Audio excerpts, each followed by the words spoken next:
Hello everyone, welcome to my channel. आज मैं IBPS PO mains का सेल्फ गिवन रिव्यू दे रही हूँ। रीजनिंग में मैंने टोटल 2 मार्क्स के टोटल 1 क्वेश्चन किए थे और 1 मार्क्स के 19 क्वेश्चन किए थे। तो जो मेरे टोटल मार्क्स रीजनिंग में बन रहे हैं वो बन रहे हैं 21 मार्क्स। GA में मैंने टोटल 18 अटैम्प्ट किए थे, जिसमें से एक क्वेश्चन मेरे जो थे वो गलत हो गए थे। चंद्रभागा बीच वाला क्वेश्चन मेरा गलत हुआ था।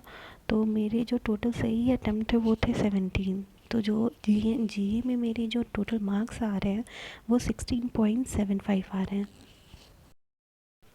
इंग्लिश में मैंने 2 मार्क्स के टोटल 3 क्वेश्चन किए थे और 1 मार्क्स के टोटल मैंने 19 क्वेश्चन किए थे। तो जो मेरे टोटल मार्क्स आ रहे हैं वो आ रहे हैं इंग्लिश में 25। अब बात करते हैं जो सबसे डिफ़िकल्ट जो पेपर था IBPS PO मेंस का, वो था क्वांट में। तो ऐसा था कि समझ नहीं आ रहा था क्या बनाए, क्योंकि मैंने केवल 2 मार्क्स के तो मेरे एक भी क्वेश्चन नहीं हो पाए और 1 मार्क्स के मैंने टोटल 7 क्वेश्चन किए थे। पहले मुझे लगा था कि शायद सारे पेपर में 1 मार्क्स वाले क्वेश्चन ज़्यादा थे और 2 मार्क्स वाले कम थे, तो मैंने इस हिसाब से 2 मार्क्स के सोचकर मैंने 7 क्वेश्चन अटैम्प्ट किए थे। लेकिन वो बाद में पता चला कि 1 मार्क्स के हैं। तो जो मेरे जो क्वांट में टोटल मार्क्स बन रहे हैं वो केवल 7 मार्क्स बन रहे हैं।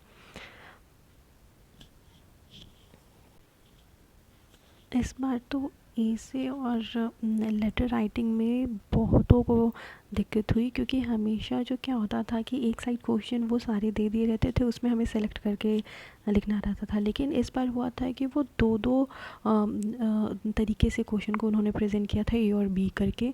तो उसमें आपको चूज़ करना था कि एक सेक्शन A में 3 क्वेश्चन थे और सेक्शन B में 3 क्वेश्चन थे। तो पहले तो बहुत कन्फ्यूज़न हुआ कि क्या करना है, 3 क्वेश्चन करने हैं क्या।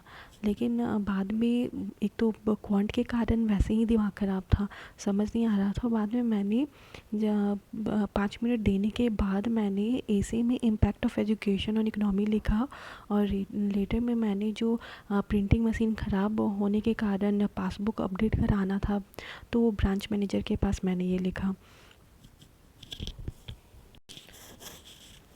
तो इस बार का जो पेपर था वो, अगर GA और इंग्लिश की बात की जाए तो दोनों इजी से मॉडरेट थे, लेकिन रीजनिंग और क्वांट काफ़ी डिफ़िकल्ट साइड थे। रीजनिंग में भी इंसान सॉल्व कर पाता, लेकिन क्वांट तो जिनका बहुत अच्छा है वही सॉल्व कर पाएंगे, अदरवाइज़ वहाँ समझ नहीं आ रहा था, क्वेश्चन सेलेक्शन में ही टाइम लग जा रहा था। तो मेरे जो टोटल मार्क्स हैं वो 70 मार्क्स के मैंने बनाए हैं डिस्क्रिप्टिव के अलावा। अगर GA की बात की जाए तो GA में ऐसा था कि आपको क्वेश्चन देखकर ये तो लग रहा था कि हाँ ये क्वेश्चन मैंने पढ़ा है, लेकिन उसमें भी वो इजी नहीं था। उसमें भी आपको उसके मतलब उसके पॉइंट जो अंदर का होता है उससे रिलेटेड क्वेश्चन कर दिए गए थे। कुछ कुछ क्वेश्चन डायरेक्ट थे जो आपको क्वेश्चन देखकर समझ में आते, लेकिन कुछ क्वेश्चन को मतलब अगर मेमोराइज ना हो तो वो बनाना डिफ़िकल्ट था। तो मैं तो ये सोच कर गई थी कि मैं तुक्का तो नहीं ही मारूंगी, फिर भी मेरे से एक गलती हो ही गई। GA में ओवरऑल पेपर काफ़ी मतलब मॉडरेट टू डिफ़िकल्ट था। एक इंग्लिश ही कहेंगे तो थोड़ी ईजियर वे में भी थी, वो भी इजी क्या, इजी टू मॉडरेट ही था। पेपर जो था वो डिफ़िकल्ट था।